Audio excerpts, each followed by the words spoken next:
जहाँ पे आप जाओगे तो फिर आप ऐसे पीठ दिखा के नहीं आ सकते, ऐसे उल्टा ऐसे आपको चल उल्टा के आना। उल्टा आना पड़ता है। बहुत सारी ऐसी चीज़ें रहती है जो आपको फॉलो करनी पड़ती है, otherwise you will face it. तो जैसे भगवान है और भगवान में मानते भी हैं, तो क्या आपको लगता है कि शैतान भी है? ऑफ कोर्स है यार, डेफिनेटली है। भगवान देखो देखो, ये पार्ट है वर्ल्ड का। If there is positive energy तो नेगेटिव एनर्जी भी होगी।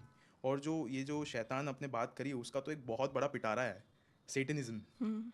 लाइक जो आजकल हो रहा है एक्चुअली हर एक जगह पे, हर एक फील्ड में हो रहा है ये सेटनिज्म का पार्ट, कि हर everyone wants to join one secret society.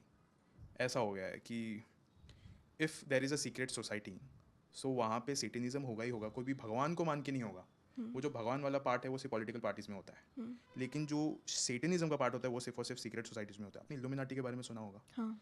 तो Illuminati is a secret society which started like a political party. Like German में एडम वाइजहॉट नाम का एक बंदा था जिसने इल्यूमिनाटी शुरुआत करी, and he wanted to be a rebel against the government, German government. And उसने स्टार्ट किया this as a political party. चलते चलते it got banned by the German government कि नहीं, ये बहुत गलत हरकत कर रहा है, इसके पास बहुत सारे डॉक्यूमेंट्स आ गए कि क्या क्या चीज़ें कैसी करी जाती है, लोगों को नॉलेज बांट रहा है अभी, तो बंद करा दो। तो बंद करा दो इसको। लेकिन जब तक वो बंद हुआ इल्यूमिनाटी इन द जर्मनी में, तब तक वो यूएसए में आ चुका था। और आज भी ऐसा बोला जाता है, जो डॉलर बिल में $1 बिल में दिखता है जॉर्ज वॉशिंगटन की फोटो, वो that's not George Washington, it's Adam Weishaupt, the leader of Illuminati. He got such type of knowledge about satanism, about Satan, about demon, कि वो किसी भी चीज़ को कंट्रोल कर सकता था। सो उसके पास वो एक्सेस कहाँ से आया नहीं पता, शायद से वो भी ब्लैक मैजिक के सोर्स से ही आया रहेगा, क्योंकि एक सेटन का गॉड आपको मिल गया है जो आपको हर एक चीज़ प्रोवाइड कर सकता है। जैसे आपने जिन्नात के बारे में सुना होगा, जिन्स के बारे में सुना होगा कि आप उससे कोई भी ख्वाहिश पूरी कर सकते हो, that is actually very true. लेकिन आपको उसके अगेंस्ट में भी उनको कुछ देना पड़ता है टू द जिन। जिनको बोला जाता है कि आप उनको, वो भी पैसे कमाते हैं बट उनका पैसा अलग होता है, उनकी करेंसी उनकी डिफरेंट है। करेंसी डिफरेंट होती है। जैसे जिन्नात को बोला जाता है कि वो perfume is the currency for जिन्नात, आप उनको इतर दे सकते हो फॉर इम्प्रेसिंग देम।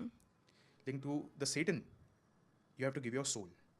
तो ऐसा बोला जाता है, उसका भी एक रिचुअल है, like you have to cut a blade यहाँ से लेके यहाँ तक, and you have to sign the contract on just a white piece of paper. जो लिखना रहेगा वो लोग लिख लेंगे, but they will do something उसके आगे। आपकी जो भी ख्वाहिश रहेगी वो लोग पूरी करेंगे, बट एक कॉस्ट पे। बट एक कॉस्ट पे। और यूजुअली वो कॉस्ट क्या होती है जब ये कहते हैं कि आपको अपना सोल देना पड़ेगा, अपना सोल बेचना पड़ेगा, that is the deal that is with the not the devil? Only thing Sadika, it's said कि you have to give your soul plus one of your loved one. Oh. You have to sacrifice one of your loved one.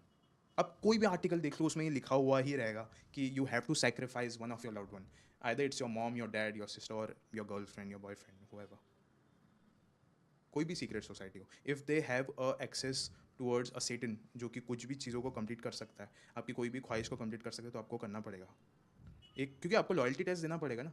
कि आप अपने माँ बाप को मार सकते हो तो ऑफकोर्स आप उनके बारे में किसी को कुछ नहीं बोलोगे कि आपने इतनी बड़ी चीज़ कर दी, इससे बड़ी और क्या होगी आपकी खुद की मौत। बट आप एक बार आप मर गए तो आप किस काम के होंगे। तो ऐसे में आपने कभी कोई ऐसी थ्योरी सुनी है, ऐसे रूमर्स सुने या फिर ऐसी स्टोरी सुनी है जहाँ पे ये विश्वास आ गया था कि हाँ शायद इस इंसान ने सेटन के साथ एक डील साइन करी है? वीकेंड का एक गाना है पॉपुलर, तो उसके लिरिक्स थे वैसे कि like sell her soul to be popular, kill anyone to be popular, like she is in depth but she is popular, everyone is screaming her name but she is popular. और वो जो जहाँ पे शूट हुआ है it's a Freemasons का something church, या तो किसी तो सीक्रेट सोसाइटी का चर्च था वो, और वहाँ पे वो चीज़ शूट हुई। अभी इतनी सब चीज़ें उसके अंदर बोल दिया, सब रिवील कर दिया उसके अंदर, तो इट इज़ डेफिनेटली ट्रू कि ये चीज़ है।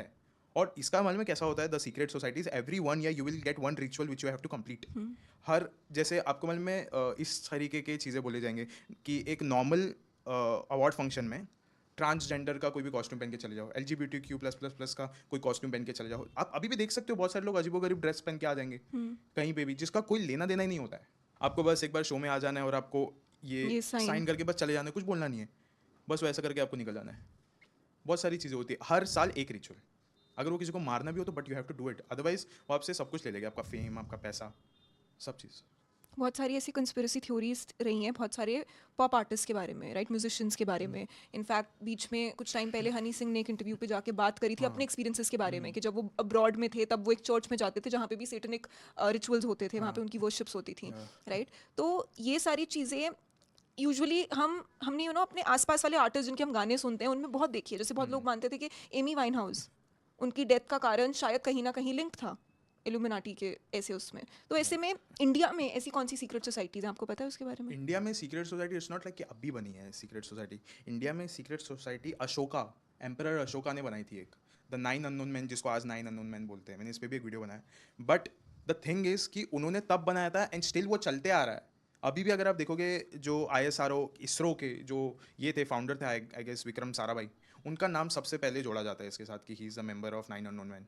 वो बोला गया था इन द वेरी बिगिनिंग।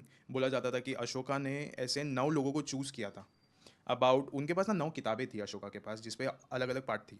जैसे कि एक में थी पॉलिटिक्स की बातें, एक में थी योगा की बातें कि आप अपने आप को ठीक कैसे रख सकते हो, मेडिकेशन, सर्जरीज, वेपन्स, दिमाग, बल, हर एक चीज़ों के बारे में बात थी, पावर वगैरह सब चीज़ों के बारे में बात थी। बट द थिंग वॉज कि वो अशोक ऐसा चाहते थे कि ये लोगों को पता चले लेकिन ये लोगों के हाथ में ना आए।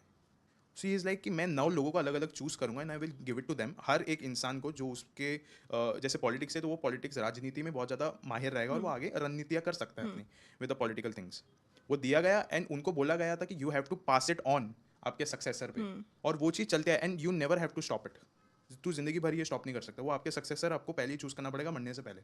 तो ऑफकोर्स वो हज़ारों साल से वो चीज़ चलते आ रही है एंड इंडिया में वो आज भी है, लेकिन वो हमें दिखती नहीं है। क्यों? सीक्रेट सोसाइटीज आर लाइक रॉ एजेंट्स। लाइक रॉ और ISI जो पाकिस्तान के होते हैं वो लोग क्या काम करते हैं कभी हमको पता चलता है? No, because they are secret agents ना। वो अभी भी इस वक्त भी कौन सा ऐसा सीक्रेट अपना एजेंट का मिशन पे काम है। कर रहे, कौन सा मिशन पे काम कर रहे, वी डोंट नो। हमको बिल्कुल भी इसके बारे में पता ही नहीं, कोई आइडिया नहीं है। वैसे ही सीक्रेट सर्विसेज का भी काम यही रहता है, मतलब सीक्रेट सोसाइटीज का भी काम ऐसा ही रहता है। वो क्या करे हमको कुछ पता नहीं चलता। इवन इफ अ रॉ एजेंट डाइज वो भी हमको पता नहीं चलता है। सेम वैसी ही एक चीज़ है कि अ secret society also works the same, कि अगर गवर्नमेंट ये चीज़ कर सकती है तो ऐसा नहीं हो सकता कि गवर्नमेंट को जिस लोगों ने बनाया है वो लोग नहीं ऐसा कर सकते। और secret societies are above anyone. आप एक चीज़ तो मानते रहोगे, जैसे कि अगर समझो कि हम और आप हैं, आपके ऊपर कोई ना कोई आपका हेड रहेगा, उसके ऊपर कोई और हेड रहेगा, उसका कोई हेड रहेगा, ऐसा वो चलता रहता है लेगेसी। लाइक अभी यहाँ पे कोई IAS ऑफिसर, उसके ऊपर एक MLA रहेगा, उसके ऊपर चीफ मिनिस्टर रहेगा, फिर होम मिनिस्टर रहेगा, फिर प्राइम मिनिस्टर, फिर प्रेसिडेंट। प्रेसिडेंट को भी तो कहीं ना कहीं से ऑर्डर्स आते होंगे ना। यूएनओ के भी तो ऊपर कोई ना कोई होगा। हर एक चीज़ वो ना बनती जाती है, वो एक ब्रांच बनता जाता है और वो किसी एक इंसान के पास जाएगा ही जाएगा, किसी ना किसी एक कंपनी के पास जाएगा ही जाएगा। होता है, लोग अभी भी लिंक करते हैं ऐसा नाम की, मे बी ऐसा हो सकता है कि फेसबुक का मालिक हो सकता है, लेकिन लोग ना शुरुआती से ऐसे एकदम फिक्स्ड माइंड बना के रखे कि फेसबुक का मालिक कौन है। कौन है फेसबुक का मालिक? Mark Zuckerberg. यही गलती है। Mark Zuckerberg is the founder of Facebook. He's not the owner of Facebook. The owner is Vanguard. And Vanguard के ओनर है BlackRock. BlackRock के ओनर है Vanguard and Vanguard का ओनर है BlackRock. वो ऐसा चलता रहता है, लेकिन उनका कौन फेस है वो कभी पता नहीं चलेगा। आप गूगल भी करोगे who is the owner of Vanguard या BlackRock, आपको ये 2 कंपनीज के नाम दिखेगा, कोई एक इंसान नहीं दिखेगा। इसका मतलब those are the ones. Microsoft, Apple, Google, सब चीज़ों के स्टेक्स हैं उनके पास। BlackRock। बहुत लोगों का ये भी मानना है कि शायद the world is not ready for the free masons free story. Masons में ना एक बात बोलता हूँ शादी का, फ्री मेसन्स ये एक बना के रखा है कि it's the alternative of illuminati, but ऐसा नहीं है। मैं जाके आया हूँ फ्री मेसन्स के चर्च में, मैं फोटोज आपको भेज दूंगा। मैं जाके आया, मैं वहाँ के हेडमास्टर से मिला एंड आप हमारी ऑडियंस को एक बार थोड़ा सा क्विक बैकग्राउंड दे सकते फ्री हो? Masons is a secret society. ऐसा बोला जाता है, जो बोला जाता है पहले मैं आपको बोला था कि Freemasons is a secret society and they do stuff to control the world, कि दुनिया कैसे कंट्रोल होनी चाहिए, how the social media should work, social media पे कौन सी रील ऊपर जानी चाहिए ताकि जो लोगों का दिमाग है वो मैनिपुलेटेड रहे। ये सारा काम फ्री मेसन्स का होता है जो लोग कहते हैं। But the real part is कि Freemasons is just a community of people. It's a club house. It's a club house जो कि ब्रिटिशर्स ने चालू किया था, the British royal family, they started it. And ये स्टार्ट करने के बाद उन्होंने कुछ कंट्रोलिंग वगैरह नहीं, यू हैव टू, आपको पैसा देना पड़ता है अंदर जाने से पहले, 20,000 rupees you have to give as a membership की। और वो भी मेंबरशिप के टाइम पे दिया लाइक कि अरे आपको ये बिल्डिंग मेंटेन करना है, उसका पैसा देना पड़ता है। और हर एक जगह पे अलग होता है फ्री मेसन। दे से कि it's a secret society. Colaba में जाओ, अंदर जाके आओ, आपको अलाउ करेंगे। वहाँ पे कुछ तो ओपन डे होता है जब आप अंदर जा सकते हो, कोई भी आम इंसान जा सकते हैं अंदर, जाओ जाके देखो, बात भी कर सकते हो आप उनसे बिंदास, आपके हर एक सवाल का जवाब देंगे वो। It's just a club. वहाँ पे क्लब में हेडमास्टर होता है, मास्टर होता है, नॉर्मल लेवल के लोग होते हैं। वहाँ पे कुछ आपको एकदम स्पिरिचुअल ऐसे पावर नहीं मिलेगा। That's a total lie. People have been lying about Freemasons इतने टाइम से कि क्या बताऊँ। मतलब इतना मैं सुनता हूँ कि अरे फ्री मेसन्स में अमान ऐसा हुआ है, वैसा हुआ है। बुलशिट। बहुत बहुत बहुत एकदम बकवास बात है, it's just a club house. वहाँ पे उनका अलग कपड़ा होता है, ये देख के उनको ऐसा लगता है कि इट्स अ सीक्रेट सोसाइटी, कुछ ऐसा सेटनिक टाइप के रिचुअल हो रहे हैं। वैसा कुछ भी नहीं होता है। ज्वाइन करो, आपको पता चल जाएगा कैसा है। एंड ज्वाइन करने के भी कुछ कुछ क्राइटेरिया रहते हैं कि आप किसी भी, और वो बोलते हैं ना that secret society doesn't accepts any religion. तो उनका अलग है। आप उनके टेबल पे जाके देखोगे ना, सारी किताबें रखी है, भगवत गीता, कुरान, बाइबल, ग्रंथ साहिब, सब चीज़ें रखी हुई है उधर, कि वी रिस्पेक्ट एवरी रिलीजन। उनका एक ऐसा सीन है कि मतलब सारे रिलीजन को वो खुद ये कर रहे, तो तुम क्यों गालियाँ दे रहे हो? वो एकदम टोटली डिफरेंट है। Free masons is not at all, बिल्कुल भी वो जुड़ा हुआ नहीं है विद दिस। वो एकदम झूठ है। तो ये तो जैसे आपने एक मिथ हमारे लिए डिबंक किया, right, It's a break myth. किया।